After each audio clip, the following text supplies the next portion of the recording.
Hello. Welcome to another episode of the Crispy Noodle Podcast. Let us be the Crispy Noodle in your vegetarian salad of life and boring news, folks. It's our job to give you some interesting tidbits on world sports, entertainment, odd news, and whatever else we happen to stumble across in this hour-long or so podcast. Let us be the Crispy Noodle in your vegetarian salad of life and boring news. I'm Rich Liebig. And I'm Michael Costanzo. And, we're about to go on a little journey through the headlines that dominated last week or so. But before we get to all of the news at hand, Mikey, my friend, how you doing? Well, before I say anything, there's some incredibly important late-breaking news. Rich, it's your birthday this week. Yay! Yes, that's right. Yeah, it's just a simple yay. Yeah. Yay! I'll just do that, yeah. Yeah. Yes, You're older now. Thank you. Yes, I've officially made another rotation around the sun. Successfully, quite successfully. Yeah, thank you. Quite successfully. Quite successfully, yeah. All right. No, happy birthday. It's getting to the point in our lives where every year it's like, again? Yeah, it already happened again? It happened again? Yeah. Last year I lost count of my own age. Oh, you did the thing where you had to look up in the air. I was like, wait a second. How many years has it been? We were discussing all the unique sounds we make when we stand up from things and carry things now. Yeah, for me, I make the noise when I carry something. For me, it's every time I get out of any kind of seat. Okay. Which is really bad. Yeah, you sound like you're at 55 instead of 35. I know, right? Yeah. But no, it's good to have a birthday. It's actually not. It's not just my birthday. It's also Rachel's birthday. You guys really pack them in there. Yeah, and it's our anniversary next week. You just get it all done in a week and a half. Yeah, That's smart. Right, we just blow everything out. It's just like in April, you owe us a present for some reason. Somebody somewhere owes us something. Right, it's either birthday or anniversary or Easter sometimes. No, that's a good way to do it. Just put it all in 1 month. Right. And just collect from everybody. Yeah. So, it's been a crazy weekend. Rachel's birthday was quite an event. Okay. So we decided she wanted to do some sort of karaoke themed. Okay. She wanted to do something. She loves singing. Rachel's a really good singer. I can't sing. No, unfortunately, you cannot. No. So you try. I try, but it's not good. So what we did was, instead of going out to a karaoke bar, our neighbors had almost like a full blown professional karaoke set. Wow. And they were just like, "You want us to just bring it over?" And we're like, "Yeah." And Rachel invited all of her friends, and we had this random karaoke party on Saturday night. It was crazy. Now, see, that's a unique idea for a birthday party. Yeah. Instead of just the same old go out to eat kind of thing, go and hit a bar or something. You guys had a whole karaoke thing going on. That's pretty cool. And it's funny. It was one of those things where so it was all Rachel's friends that wanted to do this, but when we first got all the equipment set up, nobody wanted to do it. Nobody wanted to be the first one. Of course. Right. It wasn't until after the second, Rachel I think had to do the first song, and then somebody else did the second. It wasn't until after that second song, then it was they all bought into it, and they did the karaoke machine all the way to 2 a.m. It was crazy. Wow. That's great. That's awesome. And we were all we were just in the house too, so you're comfortable in your own house. Yeah. You know where your own drinks are. Yep. You're not paying $20 for a stupid, right. Miller Lite or something. The bathrooms are much cleaner. Yeah, your bathrooms are clean. It was cool. It's definitely nice staying in. It's nice staying in, but you guys did it in a fun way. Yeah, we brought the karaoke jam to us. Right, exactly. And it was great. So I just want to thank our neighbors, Mandy and Andy. They provided a great venue for Rachel to have her dream birthday party with their random professional karaoke. It was set. legit. It was almost like our podcast setup plus speaker setup with big karaoke people. Well, he's a very big music enthusiast. Okay. He sometimes creates music, so he had the PA system and everything. So nice. Wow. Yeah, it was really cool. That is pretty neat. Yeah, we basically turned our living room into a karaoke jam. You should have opened it up to people on the street and charged charge Who wants to entry. come in? Yeah, come on in. Come on in. Yeah, $10 cover charge. I don't know. that'd be great. Yeah, come on in. But yeah, happy birthday to the both of you. Thank you. I'm glad you guys enjoyed a fun karaoke party celebration. Yeah. Are you doing anything specific for your birthday? I know it kind of randomly falls in the middle of the week. Yeah, that's the problem with my birthday. It fell in the middle of the week, so we're not really. I don't know. I'm not. I don't need anything crazy, so I'm good. What is exciting though is next week we won't be available. We'll have to. Unfortunately, we won't be around for the draft. Usually we try and do a draft episode, but this week is going to have to be the draft episode because next week, we're going on a vacation. Yeah, you guys are jet setting around the globe. Yeah, so that's really what I'm kind of putting all my eggs in a basket for is this trip. Hey, you know what? That's a pretty good birthday / anniversary treat. Yeah. Right there, going on an international trip. That's awesome. Yeah, so we will be away, unfortunately, next weekend. But that means that, number one, this will be our official draft episode. Yes. And when we return from that, we'll have our draft coverage. We'll have plenty of time to sit and dwell on those Eagles draft picks. And I think that's a pretty good transition to our first big topic of the show, which is, of course, as always, the sports sampler.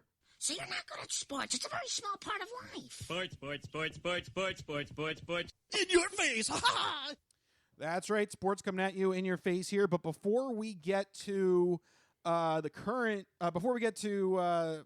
draft and some other things that happened, we got to at least talk about something that happened on Thursday morning. No, I'm not referring to the Masters, folks. No, it's something that cut into the Masters coverage, and I was watching it too. I was working from home on Thursday. I was looking forward to having like my Masters set up because I was allowed to work from home Thursday and Friday last week. So like I had my work desk set up. I had the TV going. You're ready to go. I was ready to go, and then right around like 10 a.m. I really think it was like the start of the Masters. I think it happened. I think they did the ceremonial tee shot with Jack Nicklaus and Tom Watson and Gary Player and all that. I think it was that, and then it went right into the coverage of this.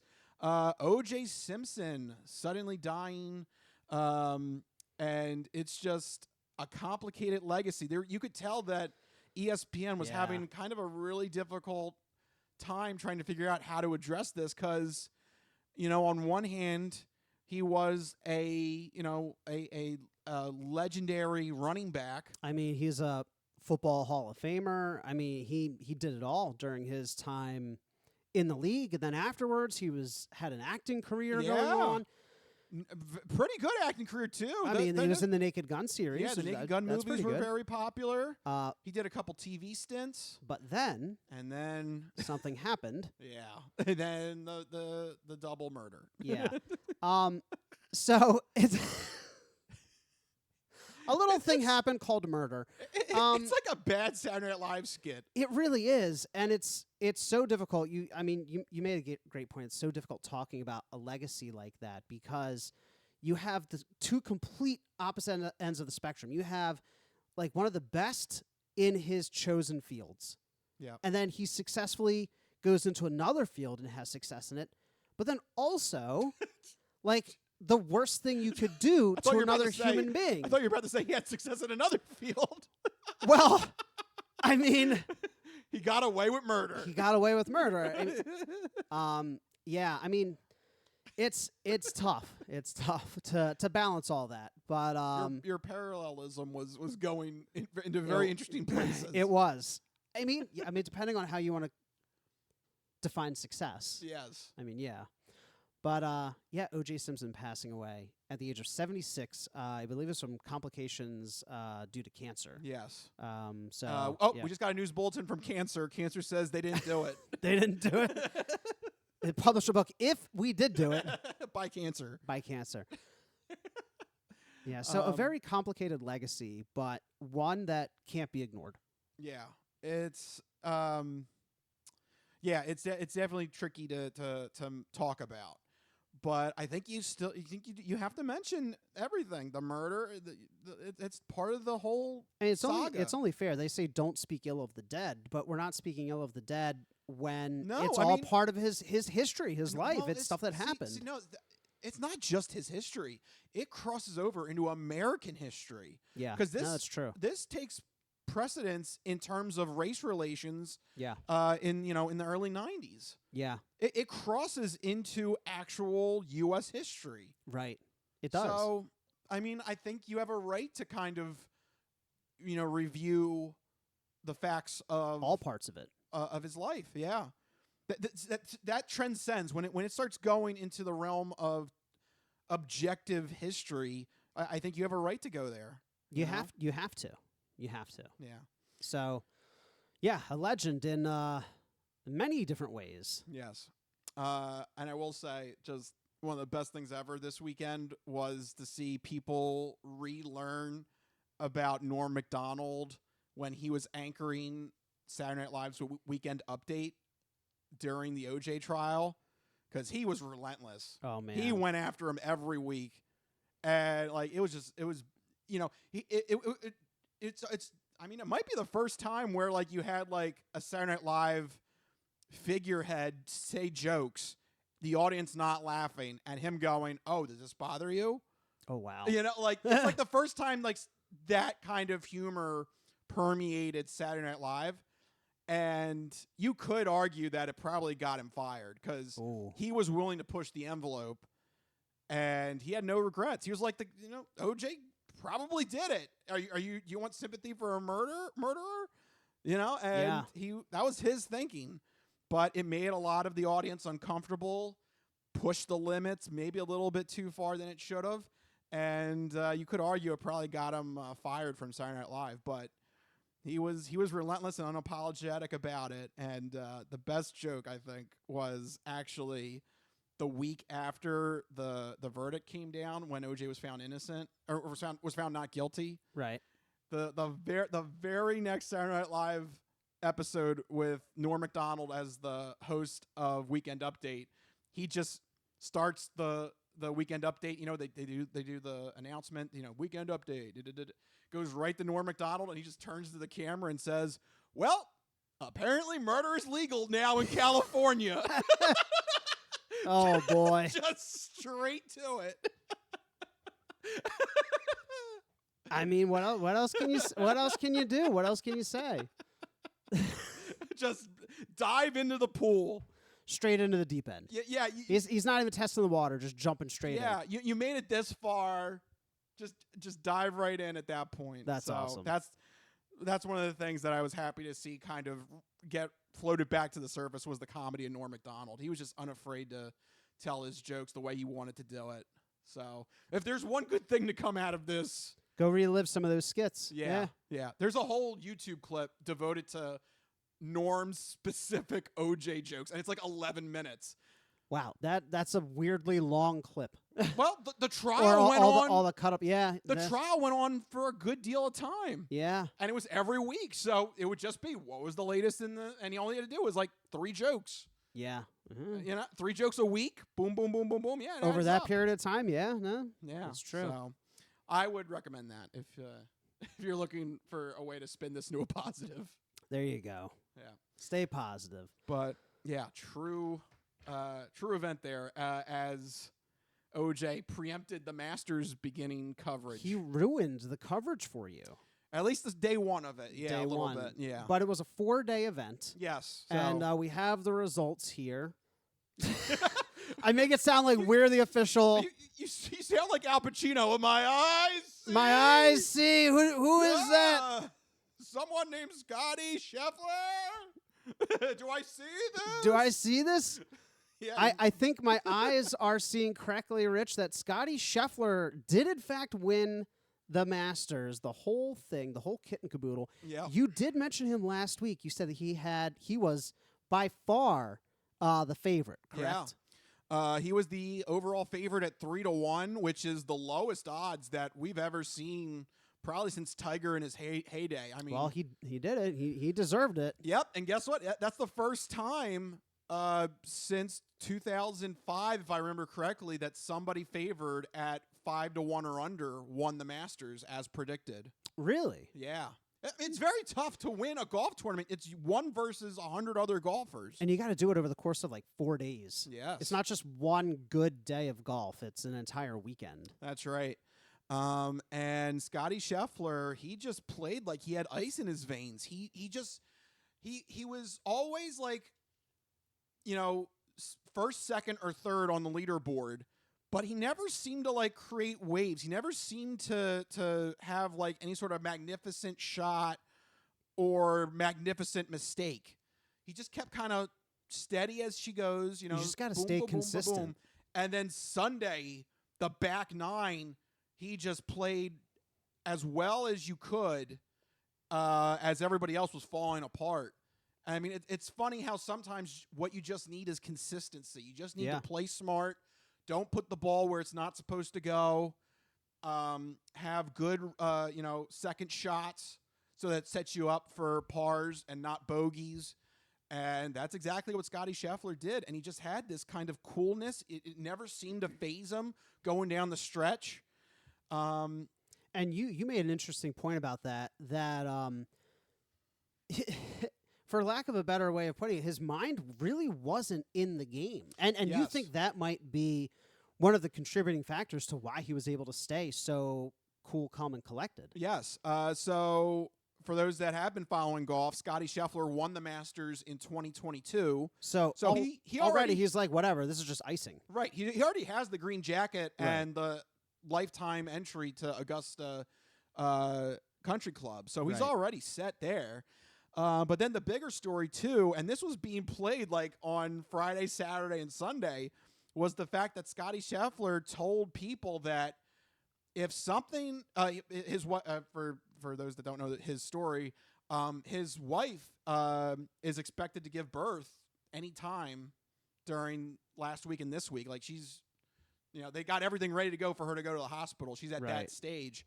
And Scotty Scheffler told his caddy, told his team, told everybody that if he heard that his wife was going to go into labor, he claimed no matter where he was in the leaderboard, he was going to drop the clubs and get out of there.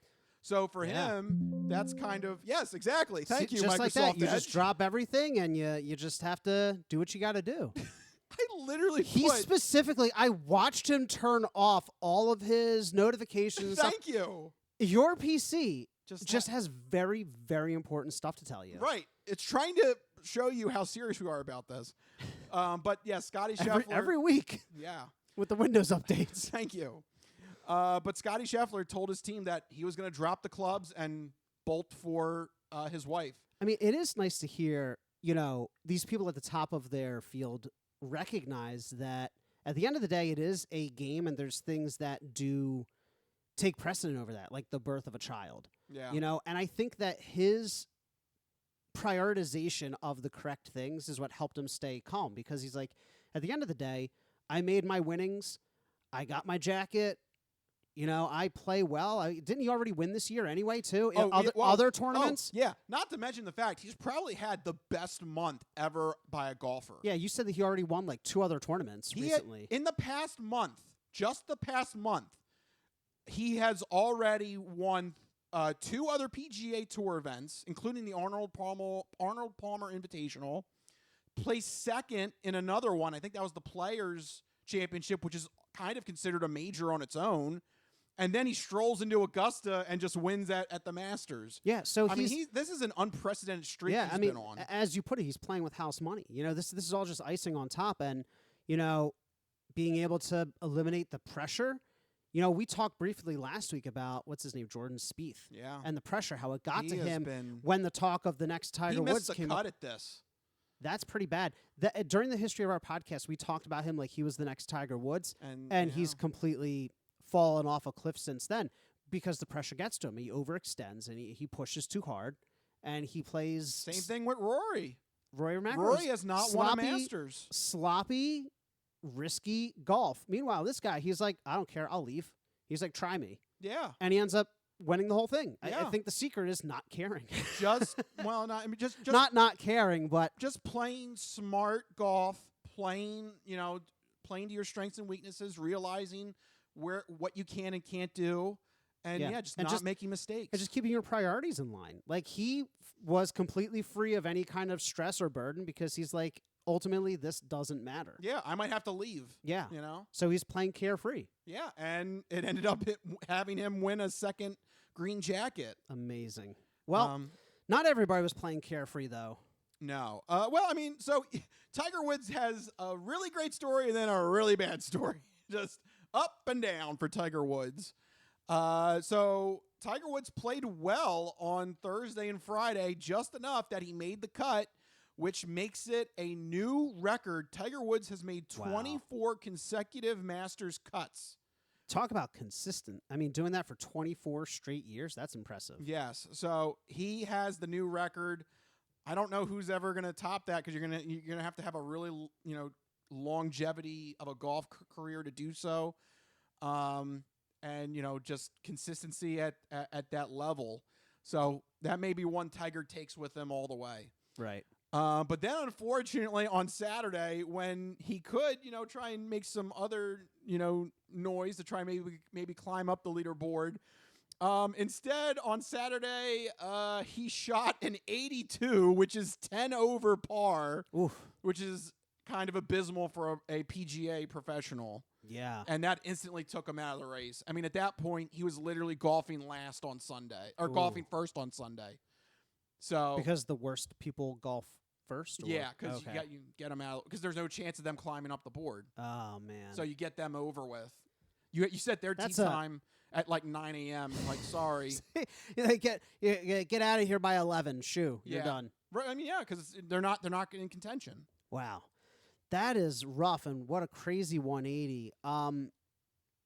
We talk about it every year. I mean, like, is it time for him to just hang it up? Yeah, I mean, so this is the big question.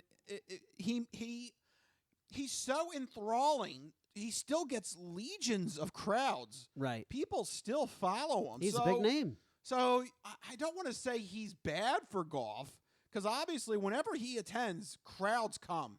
Whatever you want to say about it, I know when I was watching the Masters, Rachel was like, "Oh, the cheaters playing again." Well, yeah. Hey, I mean, guess what? His off the field issues. Yeah, but you know what? He still demands a crowd, and I hate to say it, but until that doesn't happen, I think he's still going to get a pass to come to Augusta and all the other majors. Yeah. You want golfers that are going to bring in a crowd. I mean, unfortunately, his off-the-field stuff has nothing to do with his ability to draw a crowd and his ability to play the game, As for whether or not he's good or bad for the sport, I don't know. I mean, I guess you need to define good and what it is to be good. Is it just bringing in dollars? Because if that's what is good for the sport, then of course he does that. He brings in dollars. He brings in fans to watch, to play, to whatever. If good is some kind of like larger legacy or image that you want to portray, then maybe not. How about it? Yeah, so how about his legacy then? For his legacy, he needs to retire. Because every time we get a story like this, and mind you, we've mostly had stories like this during our podcast run. Yeah, especially during the last, like good stretch 7 years. Yeah, it's like, oh, Tiger sucks. Ha ha ha, that's so funny. He's 4,000 to 1 to win. And then he does this. I mean, at what point are you just completely out of it? Like, how many people were ahead of him? He's not even in any realistic conversation for being one of the best golfers anymore. He hasn't been. Well, I mean, except for 2019 when the one aberration of a year. But it was the Masters. But that was 5 years ago now. So, I mean, I don't know how far can you fall in 5 years? I don't know. Well, where did he place?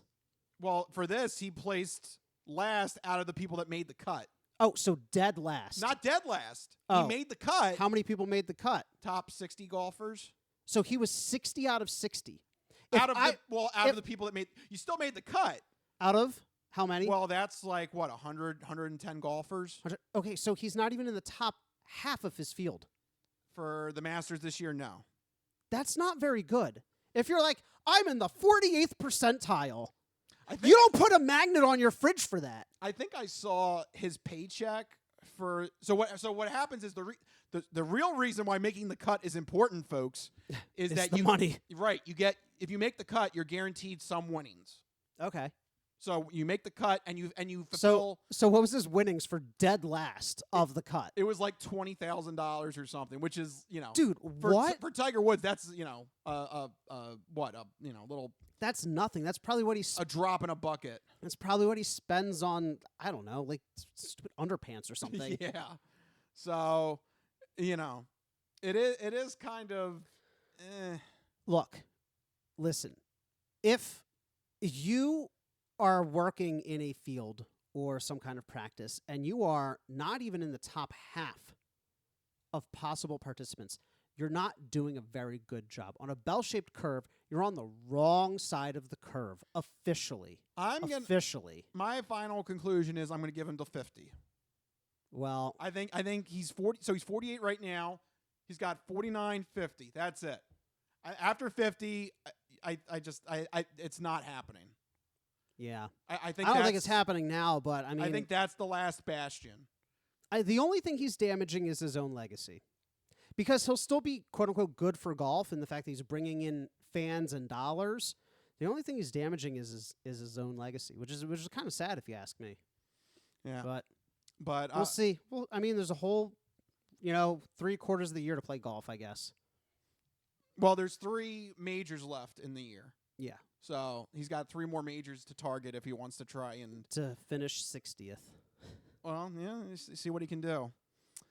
But there you go. That was the Masters. Scotty Scheffler is your big winner. So he's the next Tiger now. I mean, he has won 2 Masters in 3 years. That's pretty impressive. And now that we've said it on this show, he's going to collapse. There you go. He's probably going to retire tomorrow.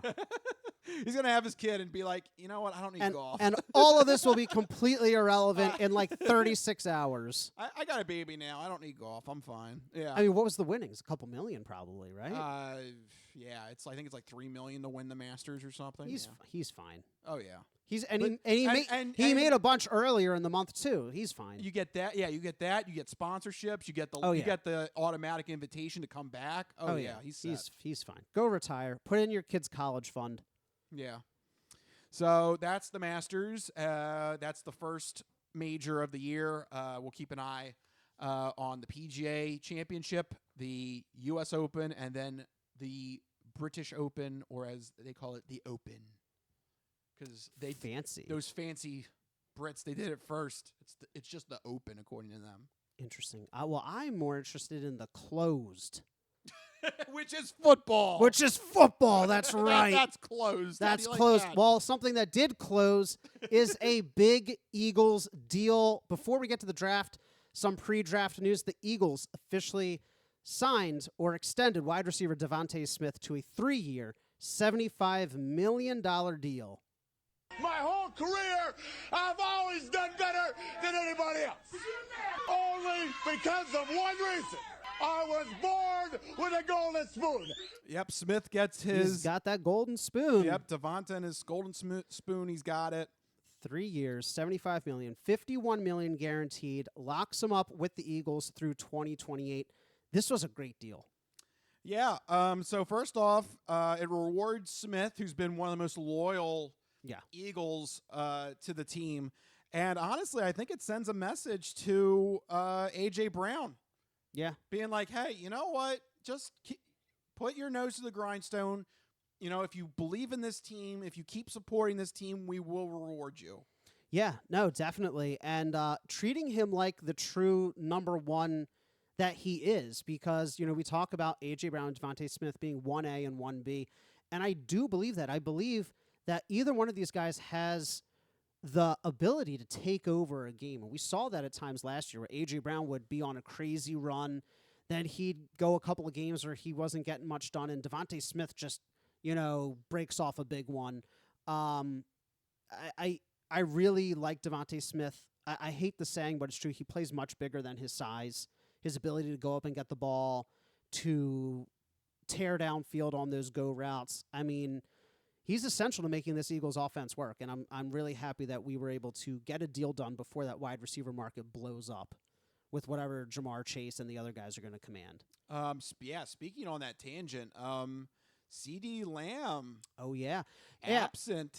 Mm-hmm. Yep, the Eagles got a deal done with their guy, but meanwhile, Dallas is sticking to their guns with the we're not going to sign any players strategy, really unique strategy in Dallas. Yeah, the all-in strategy, supposedly. They have not extended Dak Prescott, CeeDee Lamb, or Micah Parsons. So I guess... I want me some glory hole. That's the glory hole strategy.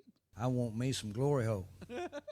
They're expensive, I guess. Jerry needs the money for his glory holes. And it is a reminder, I've been here when it was glory hole days, and I've been here when it wasn't. And so having said that, I want me some glory hole. Can't believe still that's a real clip. I can't believe that's a real clip. And I can't believe Dallas's free agency strategy. It makes no sense. They're just like, we don't want to sign anybody. Okay. Yeah, I don't know. Sure, whatever. Good luck. Good luck with that. Yeah. But no, keep doing it. Keep, it's a fun. good strategy, Dallas. Don't sign anybody. They're trying to trick you. Yeah.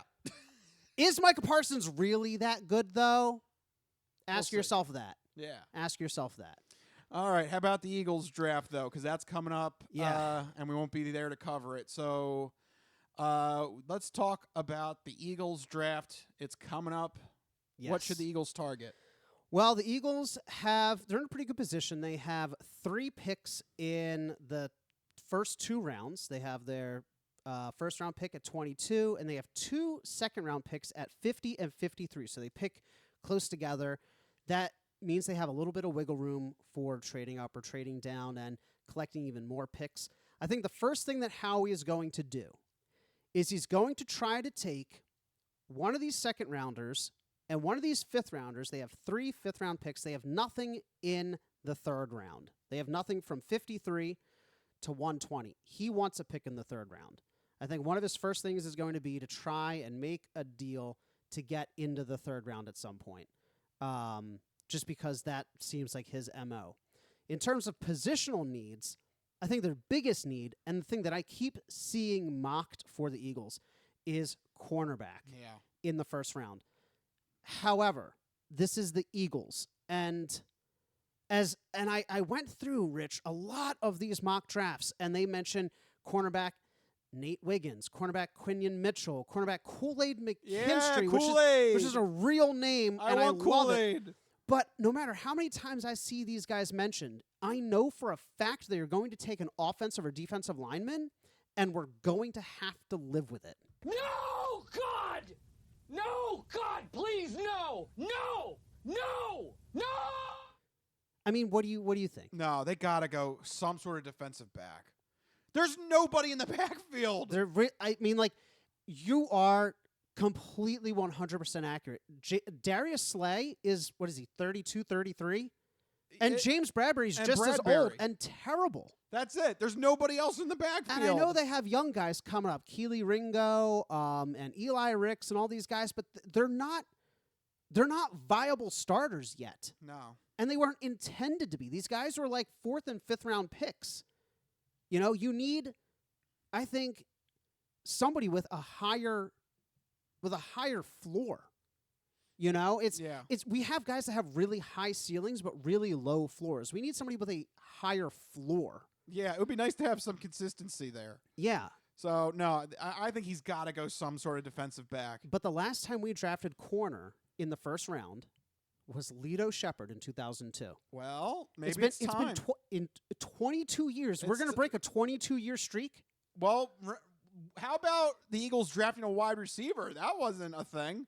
That's true. In the past couple of years, we've been like, ooh, give us all the wide receivers in the first round. Yeah, that was never a thing. And then in the last couple of years, it's been a thing. So that can change. Is it time for a corner in the first round? I think so. I think Howie needs to go some sort of defensive back. So here's the other issue. From what I understand, the top 2 guys are probably looking like it's going to be Nate Wiggins or Quinion Mitchell are the 2 that are within striking distance for us. But both of them might need might require a slight trade up into the low teens, which isn't too big of a jump. But what do you think that's going to cost us? One of those second round picks, maybe? That would suck, right? I think you might have to package one of those second round picks, which would be. Is that too tough of a pill to swallow to jump up to get a corner? Because with those second round picks, you know who I'm targeting? I'm targeting Jeremiah Trotter Jr. Tell me that wouldn't be exciting. One, he's the second best at his position. Two, he's got the legacy pick. We need factor. linebackers, too. We need a linebacker. Tick, tick, tick, all three boxes. Yeah. So you do want to have that ability to draft I really want that 50 and 53, being able to draft like 4 spots apart. That's pretty valuable to me. More valuable than going up 3 spots. Yeah. Between those two options, I would rather stay put at round 1 and keep the round 2 picks. Yeah. So I've done a lot of talking. What do you think about Eagles' needs and what you hope to see? Well, I mean, yeah, I think definitely needs to be a defensive back focused draft result. Like first 3 picks, defensive players. There's gotta be like corner, safety, linebacker. There's gotta be. There's nobody. Back there. There's nobody.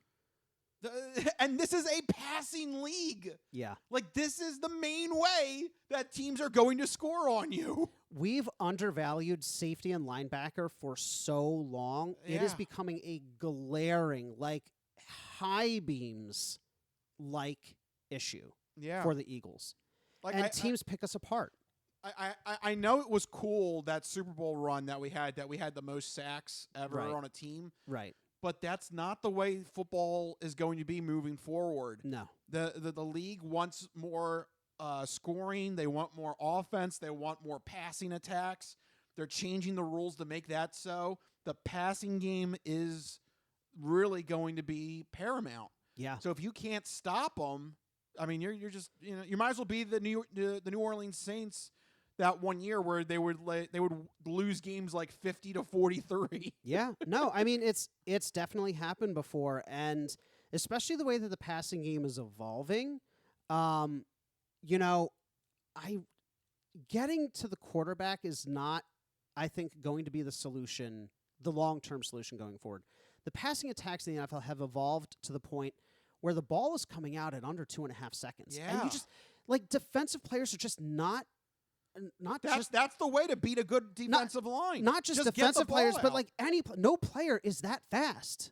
Like some of them borderline, but like these offenses are moving at such a speed.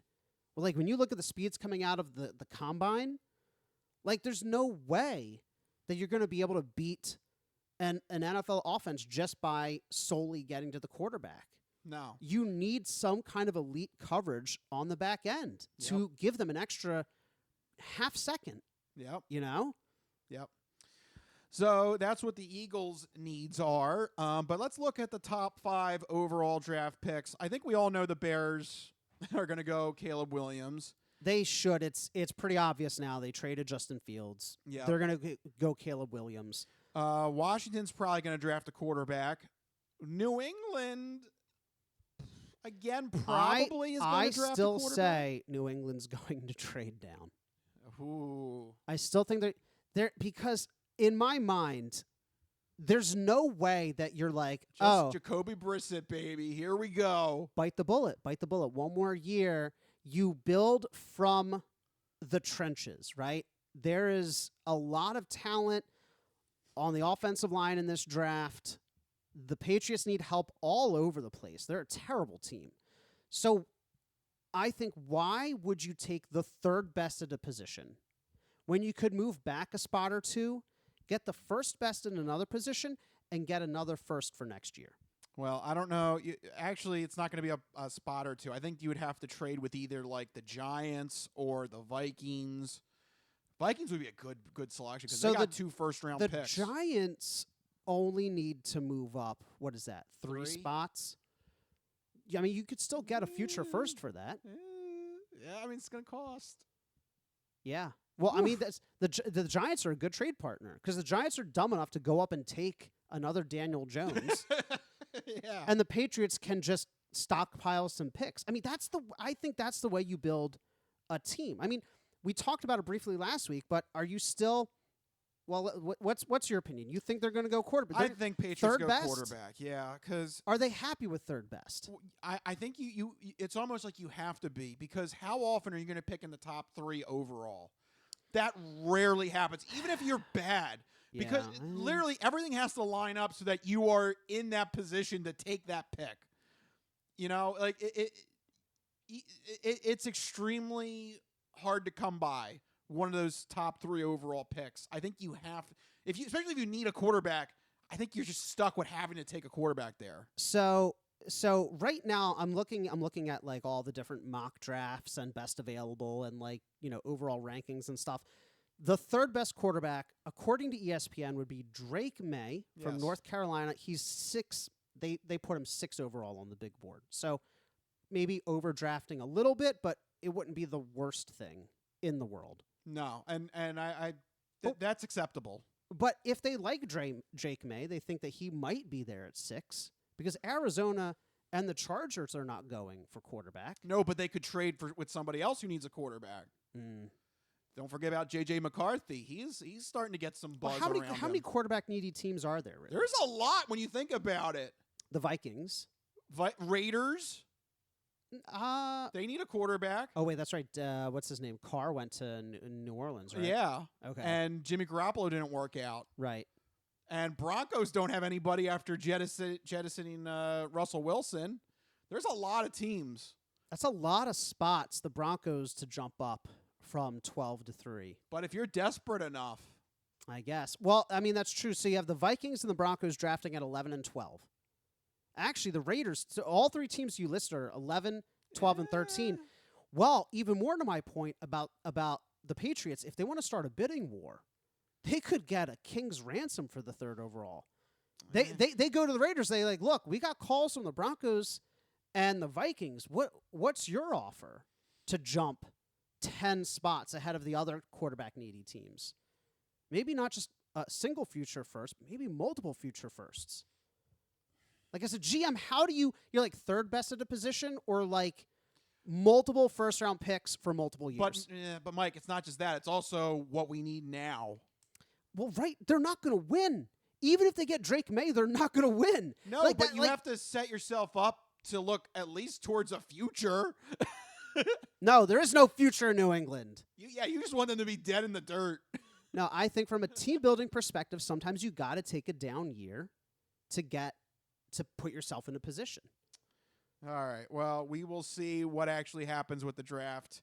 But it's definitely going to be entertaining what happens after the Bears and what I think Washington's going to go quarterback. I'm fairly certain. Washington will definitely go quarterback. So it's going to be interesting what happens at 3, 4, and 5. Yeah, that's where everything could tumble. Especially because we didn't touch on it, but the Cardinals, both the Bears and the Cardinals have multiple first-round picks, and they also have picks in the top 5.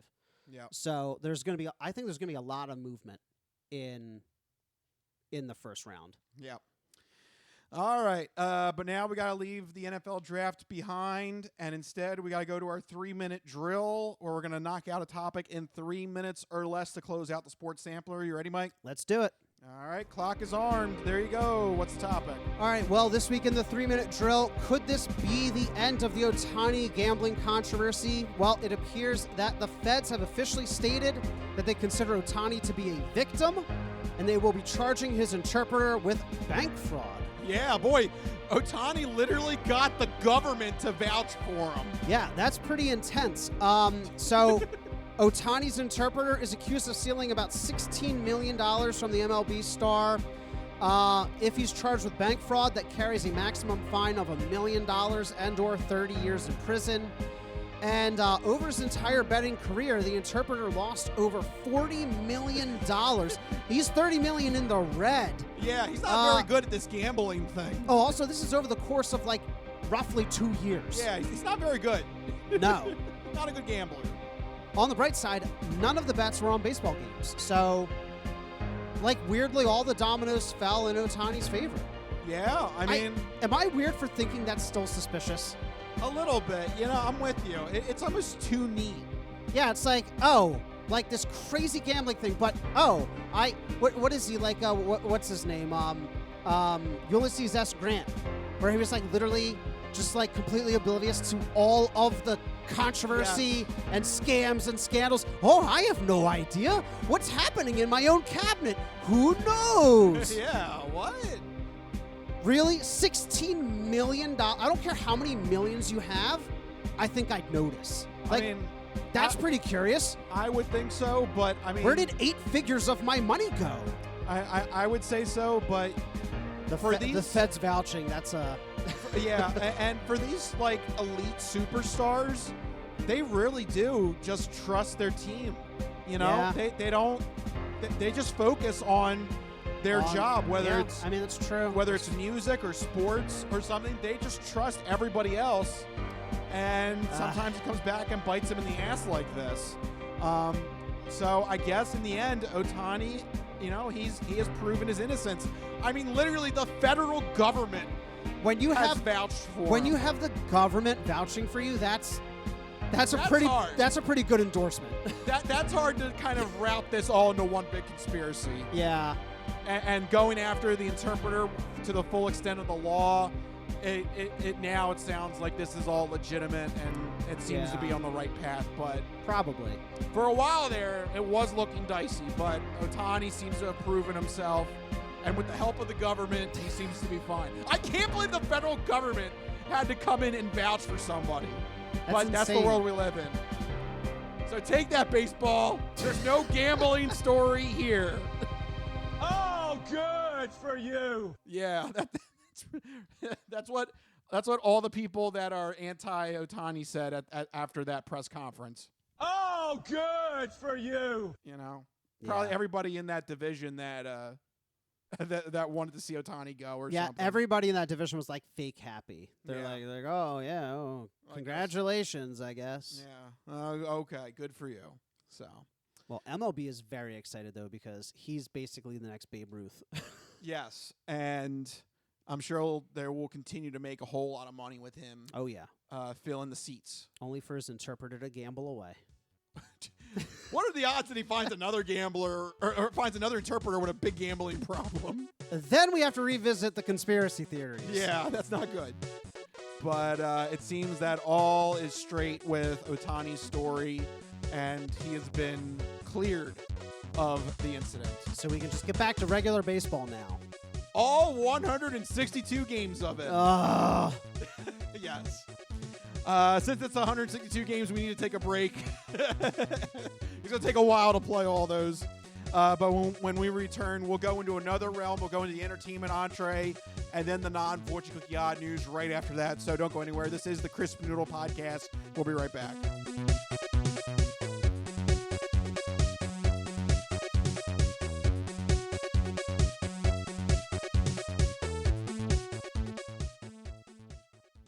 Ready for the weekend? Happy Friday. Hi, my name's Marie, and I'm an artist who's been making Happy Friday doodles every week for over 7 years. And now you can own my art collection in this Volume 1 and Volume 2 art series. These doodles span across multiple themes, yearly festivities, various countries, languages, and more. Both coffee table books have something for everyone and are the perfect conversation starter or gift for a friend. Really, anyone who enjoys a good weekend. Available on Amazon, Ingram, BookBaby, Barnes & Noble, and more. Visit happyfridaydoodles.com/books and get your copies today. Let's celebrate the best day of the week. Happy Friday.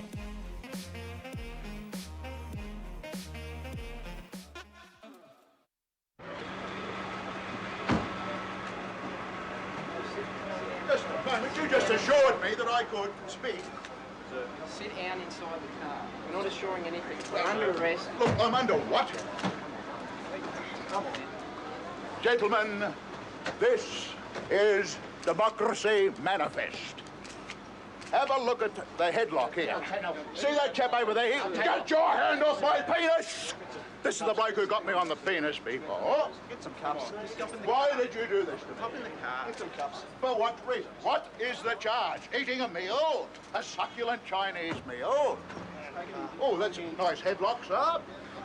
Oh, yes. I see that you know your judo well. Good one. And you, sir, are you waiting to receive my limp penis? Now, get your hands over there. No, we've only got one cup. Ta-ta and farewell. So I guess get him in the car. One cup, look. They even...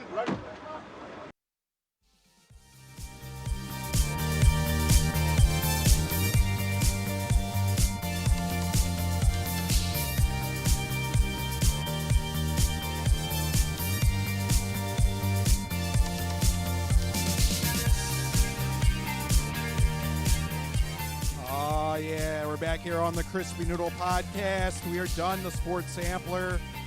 Unfortunately, yeah, well, I'm away. I chose the wrong week to have my wedding anniversary.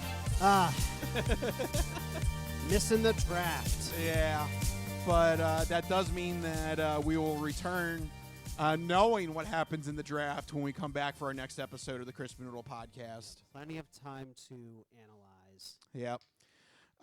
So with that, let's leave the sports realm and let's go to the second part of the show, where we're going to review some movie, TV, and video game news in the entertainment entree.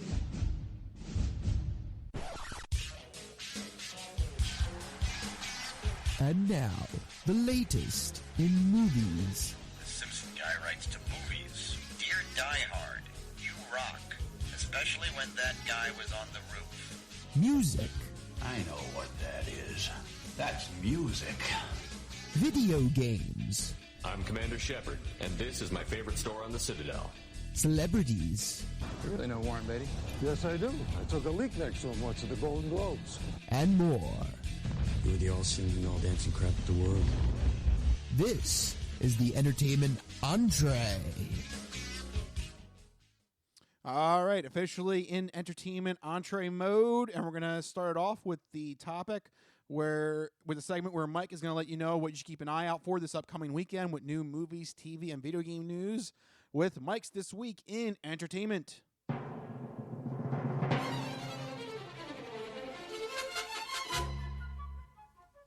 All right, Mikey, what do you got for the people at home? All right, well, first up, Sasquatch Sunset is a new surreal comedy coming to theaters this week. Yes. It's such a unique Tell us more. concept. It follows a family of Sasquatches, the last of their kind, as they embark on a year-long journey fighting for survival. It only has average reviews so far, but in terms of sheer novelty, you really can't beat this one. So go check that out. That's Sasquatch Sunset. But it's not the only unique film coming out this week. The Ministry of Ungentlemanly Warfare is also hitting theaters. This spy action comedy is very loosely based on the historical events of the Special Operations Executive, a covert British World War II organization formed by Winston Churchill to conduct espionage and sabotage in Nazi-occupied Europe. So this movie also only has average reviews, but it features a different angle on that typical World War II genre. So that is, once again, The Ministry of Ungentlemanly Warfare hitting theaters this week. And finally, in video games, the second of 4 games in the initial wave of Xbox exclusives coming to PlayStation comes out this week. Grounded is a survival action-adventure game in which players take the role of someone who is shrunk into the size of an ant and who must survive the dangers of the backyard. Players need to manage their food, stamina, and water as they scavenge for resources, construct bases, and craft gear to progress and continue exploring. The game can be played either solo or with up to 4 players in co-op mode. It got very good reviews on Xbox Series X when it first released, so PlayStation gamers are in for a pleasant and unique treat. That's Grounded, coming to PlayStation this week, and that's what we're looking forward to this week in entertainment. All right, so that's basically Honey, I Shrunk the Kids. Yes, Honey, I Shrunk the Kids, the video game. There you go. Yeah. All right, let's move on to one of our main topics here. Disney now. Disney Plus apparently is going to start cracking down on password sharing now. Yeah. They're up next. So they are just the worst. Wow, all right. Oh, good for you. No, so here's what Bob Iger said. He said that Netflix is the gold standard in streaming. They've done a phenomenal job in a lot of different directions. Talking, of course, about the password sharing and how they're going to start looking at doing some of those same things with Disney Plus. What you just said is one of the most insanely idiotic things I have ever heard. So literally, he's citing Netflix as like the go-ahead to just, all right, if they can do it, then we can do it. Yeah, and that's what everybody said. It's what everybody predicted. Once Netflix did it and people agreed to it, then everything just kind of snowballs and falls into place. Everyone in this room is now dumber for having listened to it. I award you no points, and may God have mercy on your soul. Yes, I think that's the way everybody else feels. We're at the point, though, where these streaming services have just run away with it. It seems like every 6 months, they're like, the prices are increasing.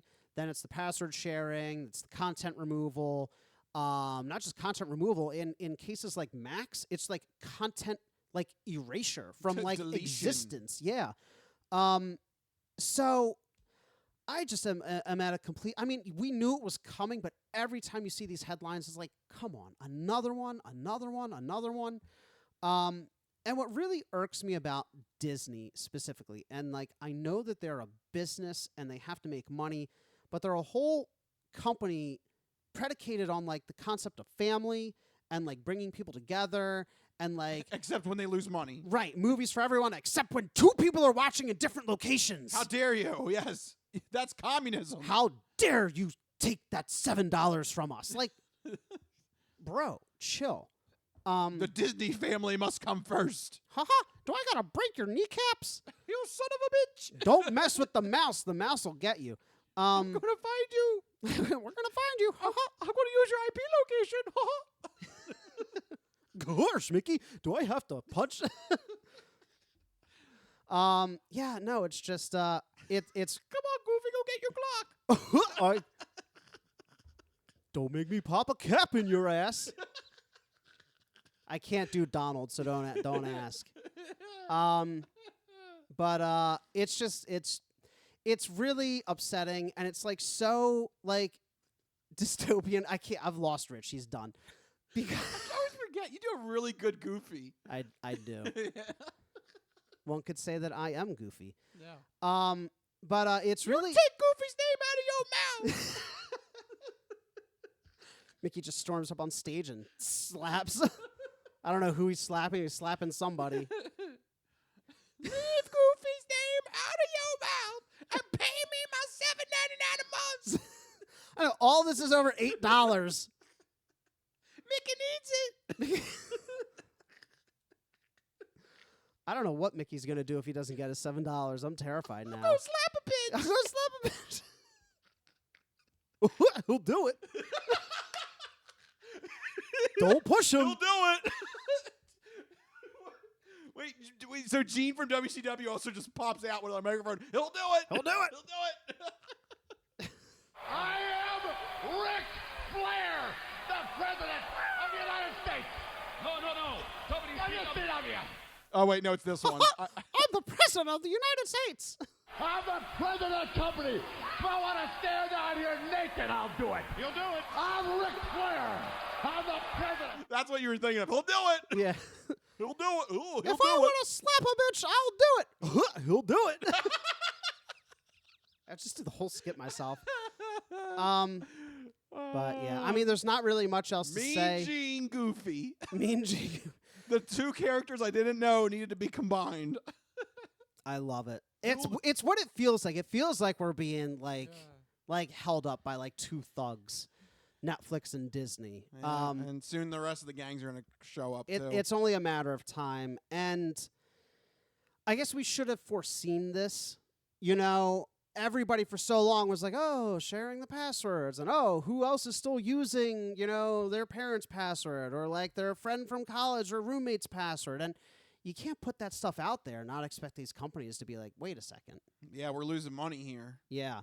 So it was always a ticking time bomb, and it's just frustrating that they make it so prohibitively expensive for a lot of people. Yeah. This used to be the cheaper option, and now it's the premium. Well, look. Cable's going to be cheap. I mean, I think cable is actually cheaper now. No, what's going to happen is people are going to go back to pirating. That's what's going to happen. I don't think that people are going to pirate en masse like we think they will, because it's never been the biggest issue.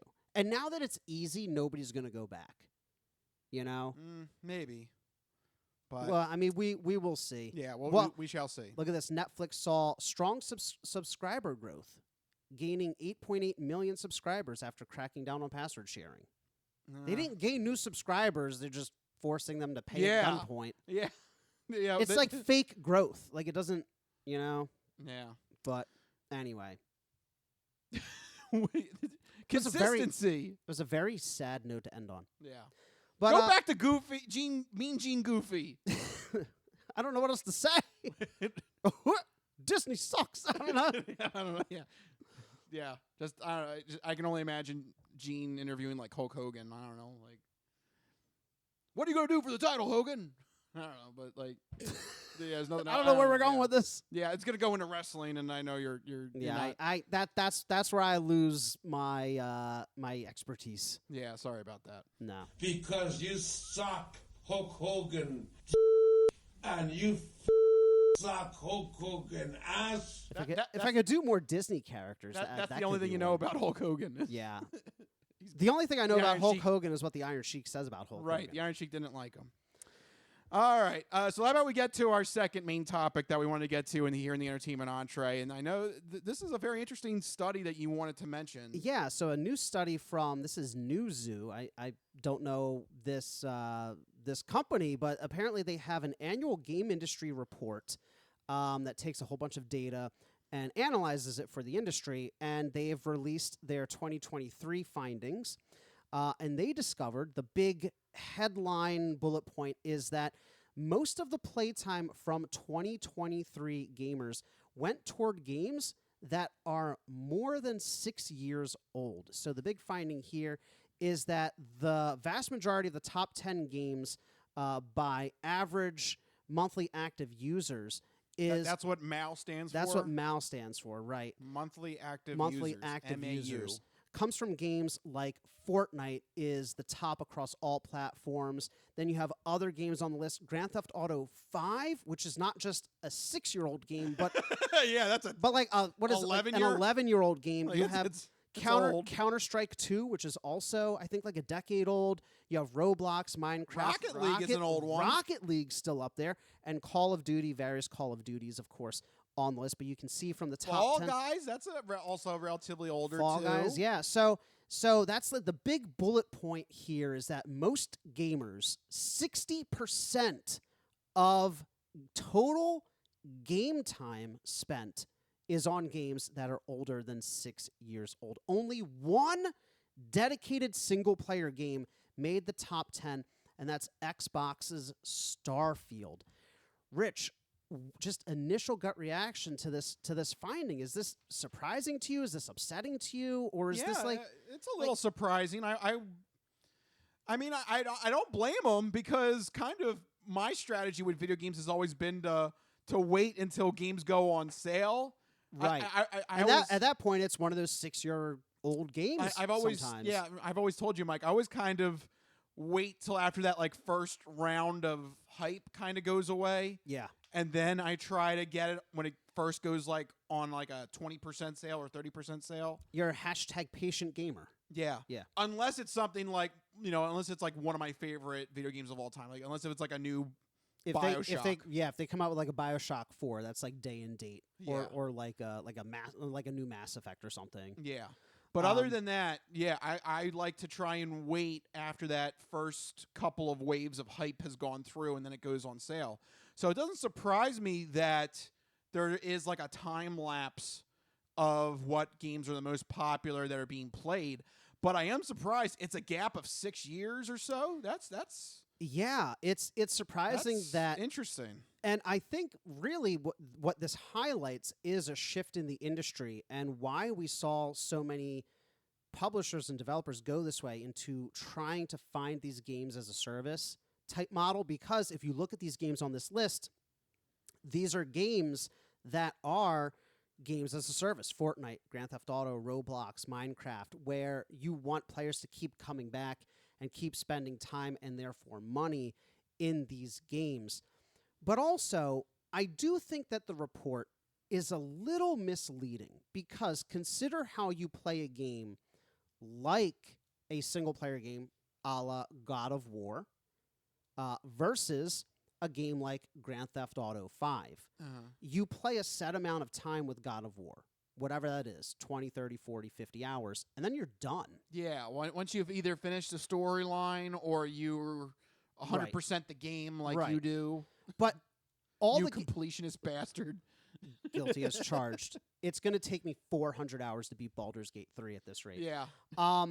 But in the meantime, the games that you're playing in between those single-player games, the Grand Theft Auto 5s, you're playing a considerably larger amount of time just spread out over the course of the whole year. And Rockstar always issues new content for Grand Theft Auto Online. Right. So it incentivizes people to come back and keep playing the game, keep spending their money on the game.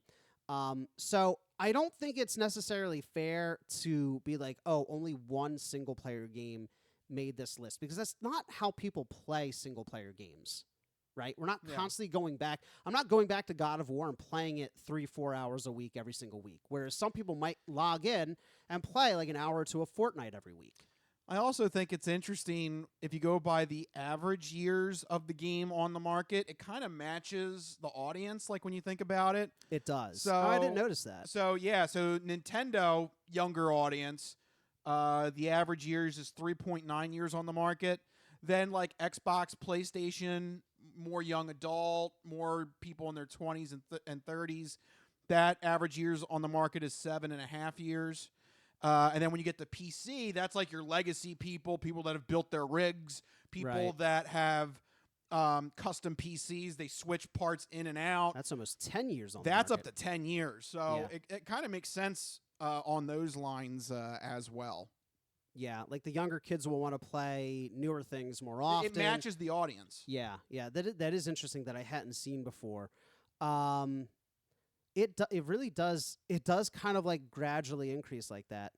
And I also notice on this list that it seems like Nintendo has the most exclusives on this list, whereas PlayStation, Xbox, and PC are all third-party games, but over on Nintendo's side, you see things like Animal Crossing, Pokemon, you see Super Mario Bros., Legend of Zelda, which, again, goes to emphasize a fact that we don't like to admit, but that the majority of game players out there are really just playing those big blockbuster annual release titles. They're buying the next Madden, the next MLB The Show, the next Call of Duty. There's nothing wrong with that. But whenever we get on our high horse and we're like, oh, the death of single-player games, this is why.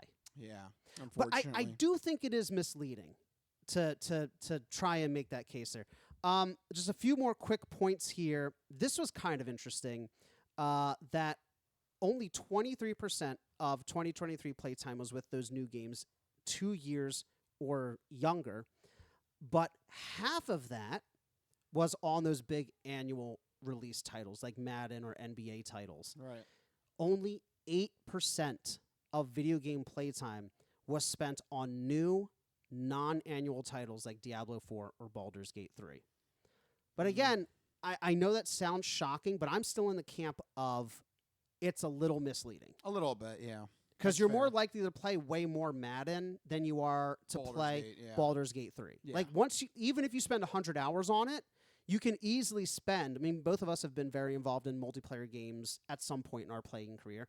You know how many hours you can sink into a multiplayer game. Yeah, it's endless. It's endless. So it is sad and shocking, but maybe also just a sign of things to come, and that it's no coincidence that this timeline of 6 years kind of syncs up with the games as a service boom. Yeah. All right, on that note, we got to leave it there and head into the third and final portion of our show. Folks, it's time for the non-fortune cookie odd news. We've been talking about cool and its ramifications and how it applies to the hip scene. But maybe you could give us some examples now of the opposite of cool, uncool. Just exactly what is uncool? My nipples look like milk duds. Holy shnikes. It's time for the non-fortune cookie odd news. It's not of this world. I don't know exactly what it is or what it's doing, but this is not human intelligence, okay? It's not human intelligence we're facing. How you doing? Me? I'm doing great. Mandada basata. I don't make this stuff up. I'll take a pound of nuts. That's a lot of nuts. That'll be $4, baby. You want fries with that? I seen the celery dance across the baseball fields. You had me at Meat Tornado. No, go past this. Past this part. In fact, never play this again. Okay. What does that mean? And now it's time for the non-fortune cookie odd news. So sit back, get everything you need to get from the kitchen. Be sure and empty the bladders, go to the bathroom, because you're in for a hell of a ride.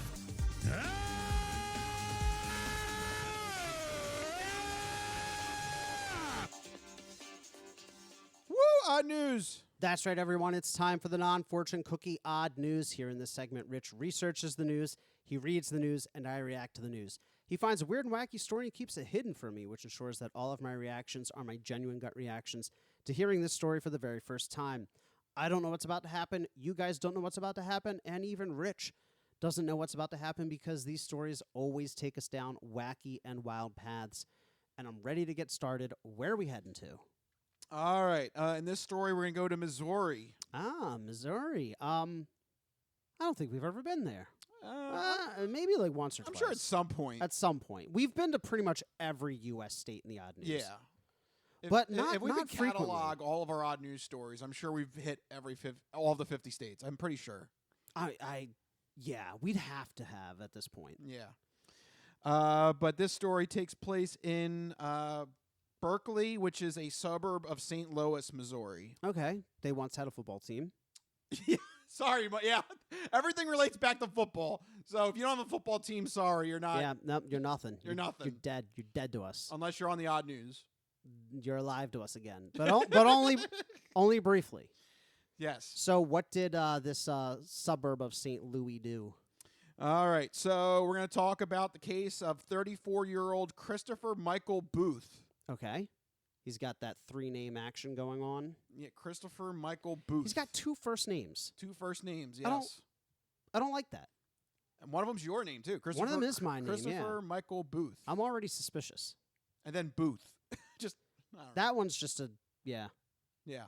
Anyway, he was named yesterday in a felony complaint. That is because, according to St. Louis cops, he was caught with stolen sex toys. Well, it was very erotic. Yes, indeed. It was erotic. Yep. According to cops, he tried to swipe 8 luxury vibrators from... 8? Wow. Yeah, okay. 8. Wow. Yeah, he's There's doing... only so many holes. Oh. There's a lot of things he can I don't know why you need 8 of them. I guess you could say you had yourself a man-witch. Yeah. Ooh. So Booth was named in the felony complaint that charged with him stealing 8 vibrators. Apparently, these really are luxury vibrators because, according to the store Hustler Hollywood, he stole $1,539 in vibrators. That's almost $200 a pop. Yeah, right there. That's wow. Yeah, I didn't. What are these vibrators doing? I don't know what's going on over there. Yeah, that is a good amount of to steal there. Well, it was very erotic. Yes, indeed. It was erotic. To like connect to your smart home devices, you set up a routine with it. Like, why is it? You get home. You get home. It just starts. Just how you have the proximity, right? You know, on your smart home thing, you can set it up that when you get home at a certain time, just Bzzz, just starts. The coffee maker starts. That starts. Hey, yes, you got a good evening right there. Look, light my cigarette too while you're at it. These smart home devices, they can sure do a lot. All right, so I guess what does $200 get you though? For those that are in the know, I have no idea. These are Lilo vibrators. Lilo as opposed to Lola, or what is Lelo?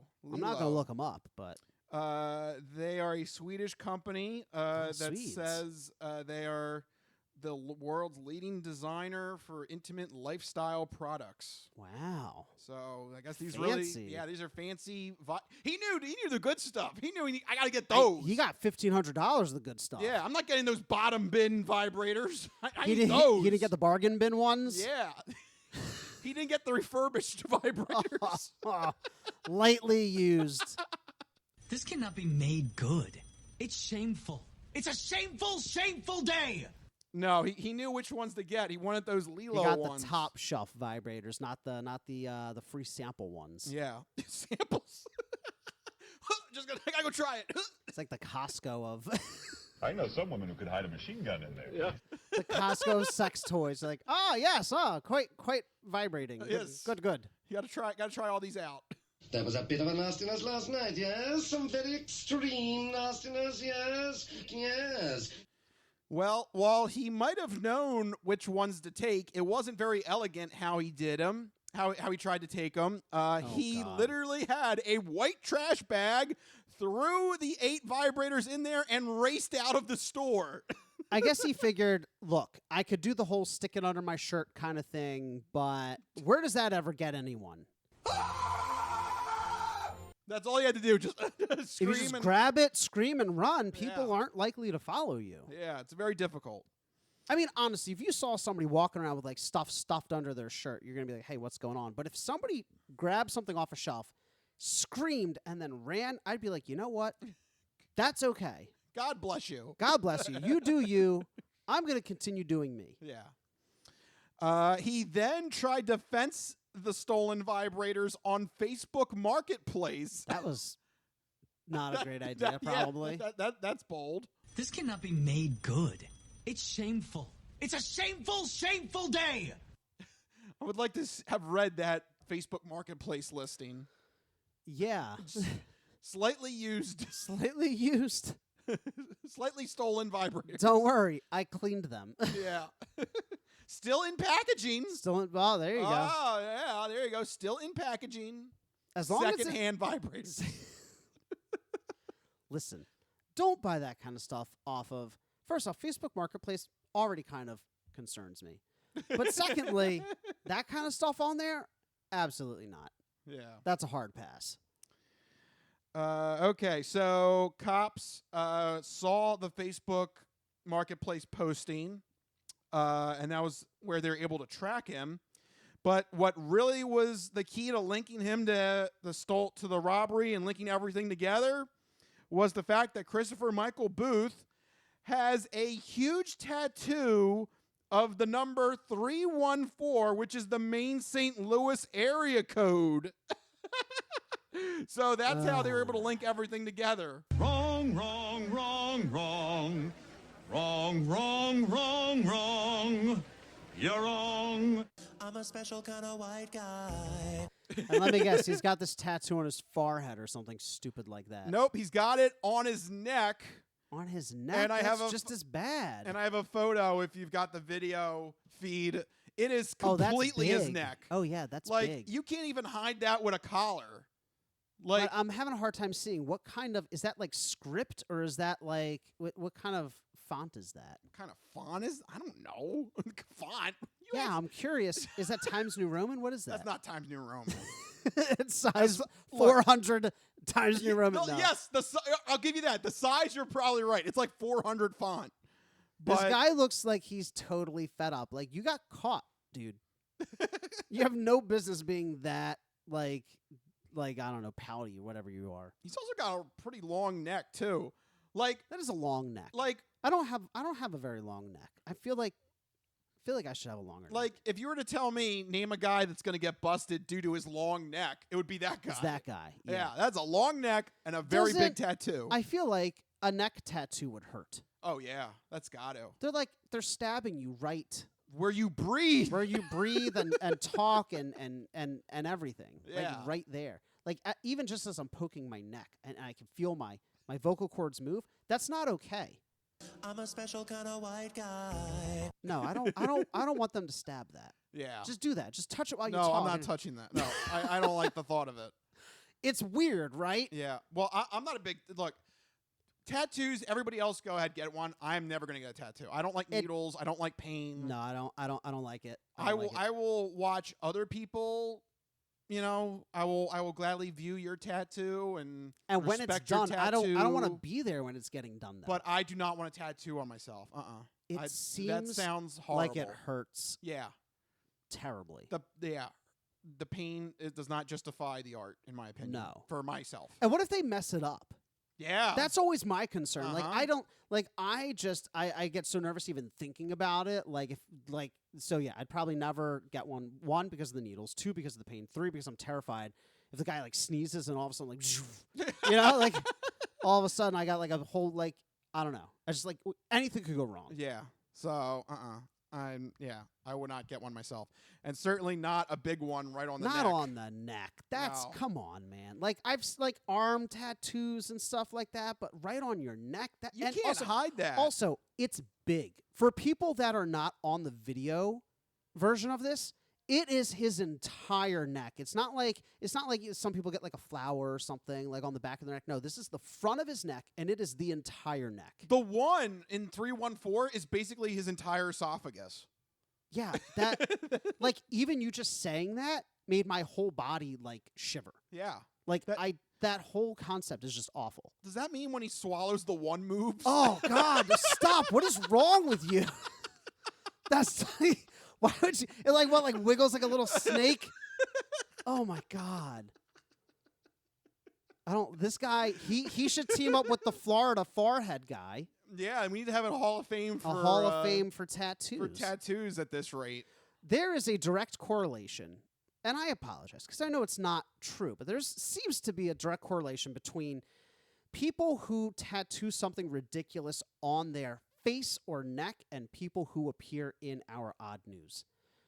By the way, for the record, there's the video. That's in the video feed. I've had the Hall of Fame picture of Florida man. Yeah, so this guy, he's got. I mean, you could just imagine the state of Florida, just a black silhouette of Florida between this man's eyebrows. And it's literally nothing more than that. Like the dongle of Florida is heading down towards the bridge of his nose.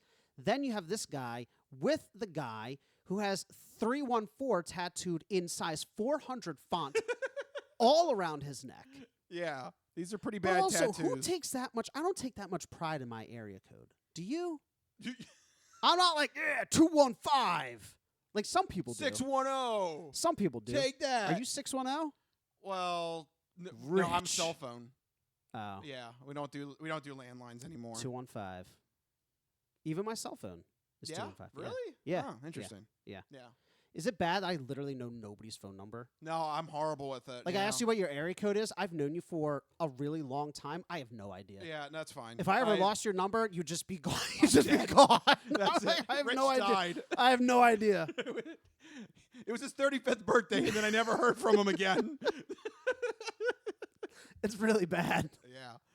No, I get it too. I don't memorize phone numbers anymore. No. It's just It's too hard. Yeah.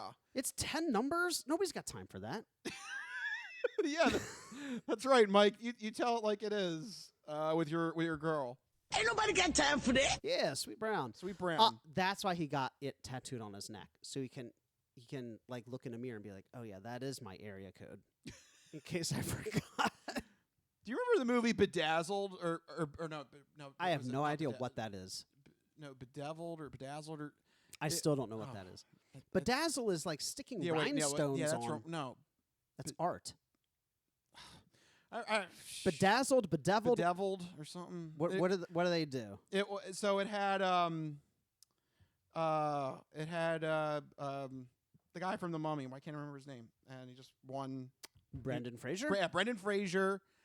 And he makes a deal with the devil. Bedazzled? Bedazzled. Is it Bedazzled? It's a movie that begins with a B-E-D, Yes. starring Brendan Fraser from 2000. Yes. So And I have a feeling this is it because its rating is 6.1 out of 10 on IMDb. Yes. So in that movie, there's a scene where one of his wishes is to be a famous athlete. So the Okay. devil makes him like a great NBA player, but like incredibly dumb. Oh no! So he can't. Wait, Brendan Fraser Yeah. becomes an NBA? Yeah. Really? Well, it's a movie. Okay. Let it go. So he realizes that something's wrong and Yeah. he needs to call the devil. So he writes down, like, I think he wrote it down on his chest or something, my 666 to call the devil. But Right. he looks in the mirror and he goes, 999. What? Oh, Why is this no. not working? Like, if That's that guy. if this guy does the same thing, he's gonna dial 413. Yeah, he's gonna look in the mirror and go 413. Why is it not working? Oh my God! What pie? I didn't order pie. This guy is Brendan Fraser, a Yeah. real life. Well, I mean, Brendan Fraser is real, but The character in Bedazzled. right. So it was Bedazzled. I was right. Bedazzled. Yeah. You're making me second guess myself. No, what did you say? You said, what did you say? I thought I said Bedazzled. Maybe you did say bedazzled. Now I don't remember. Yeah, stop it. Oh my God, I'm Stop so old. stop second guessing me over there. It's my birthday, damn it. I should never second guess Rich's opinions on bad movies because they are endless. Thank you. Okay, so thanks to that tattoo, that 314 tattooed on his neck. They got him. Yep, the cops got him hook, line, and sinker. They were able to link him to the security footage, link him to the Facebook account, everything. If Lock, you have stock, and barrel. identifying marks, you gotta cover them up if you're going to do crime. Yeah. So he's been charged with a felony complaint of theft. So I'm sure that's not Felony going to, complaint of theft. Yes. I've never heard it framed that way. Felony complaint? I guess it's still being worked into a charge or something. Like they have. It evolves from complaint to charge. I guess. I don't know. I'm going by what the news report is here. Missouri's weird. This literally did happen like Friday. Okay, so it's like it's fresh out of the odd news barrel. Well, so it's like it happened Friday. They arrested him, but like maybe they couldn't get him to a judge. So he's not officially charged yet. It's just Something like that. it's I a think complaint. I think that's what it is. Okay, I'll accept that reasoning. Thank you. Yes. Thank you. Very good. All right. And you know what? I'll have to end it there because we had a lot of fun. We're going a little bit over on the time, so yeah. I'll leave it there for us to close out the show. But there you go. That was a true odd news story and a true guy with a wacky tattoo. These weird face tattoo people, they keep piling up in the odd news. I'm just saying. It's Yeah, we weird. might have a Hall of Fame of just weird tattoos at this rate. Yeah, the weird tattoo super crew. Yeah. But there you go, folks. That's what you can learn when you listen to the Crispy Noodle Podcast and the Non-Fortune Cookie Odd News and all of our segments.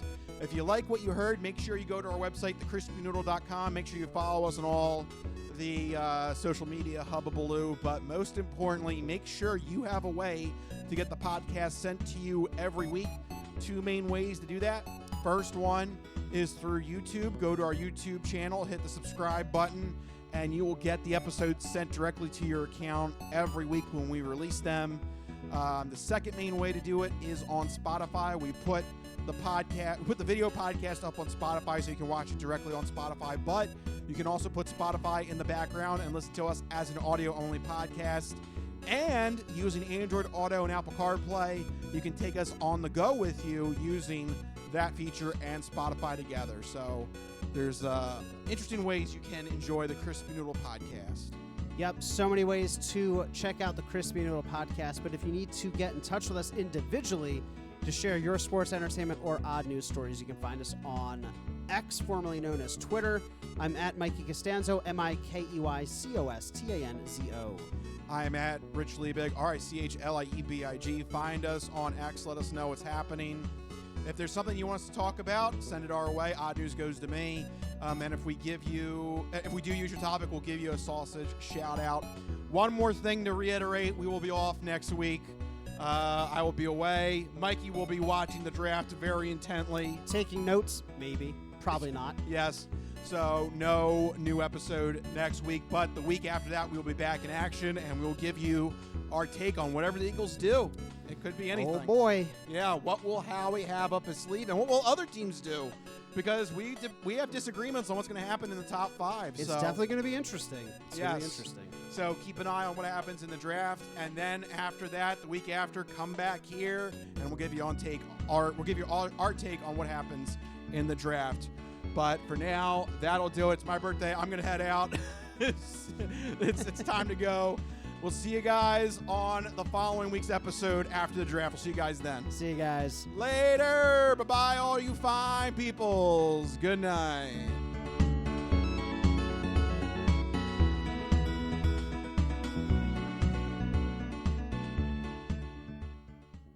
Some of us have great stories, pretty stories that take place at lakes with boats and friends and noodle salad.